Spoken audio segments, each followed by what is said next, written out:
अस्सलाम वालेकुम दोस्तों। तो आज के वीडियो में हम बात करेंगे कि जब भी आप जो है किसी भी यूट्यूब की पॉलिसी की जो है खिलाफवर्जी करते हैं, उसको वायलेट करते हैं, तो यूट्यूब की तरफ से सबसे पहले आपको जो है एक वार्निंग मिल जाता है। सबसे पहले आपको कम्युनिटी गाइडलाइन स्ट्राइक नहीं मिलता। सबसे पहले जो आपको एक स्ट्राइक जो है वो मिलता है, वार्निंग, और आपको जो है वो वहाँ पर पड़ा रहता है।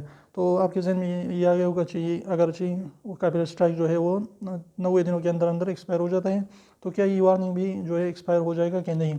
तो जी हाँ, बिल्कुल। अगर आपकी वीडियो जो है वो कम्युनिटी गाइडलाइंस की खिलाफवर्जी करता था, तो इससे जो है आपकी ये वार्निंग पड़े रहेगी। और जब तक आपको जो दूसरा कम्युनिटी गाइडलाइन स्ट्राइक, अगर आपको जो है फिर से आपने खिलाफवर्जी की कम्युनिटी गाइडलाइंस की, तो आपको फिर से एक जो है स्ट्राइक मिलेगा और वहाँ पर जो है स्ट्राइक आ जाएगा। तो इसलिए जो कम्युनिटी गाइडलाइंस जो वार्निंग है वो यहाँ पर पड़ी रहेगी जब तक आपको जो है, अगर आप कोई भी दूसरे वायलेट करते हैं तो आपको स्ट्राइक मिलेगा। तो अगर आप वायलेशन नहीं करते तो फिर यहीं पर जो है वो पड़ी रहेगी, एक्सपायर नहीं होती।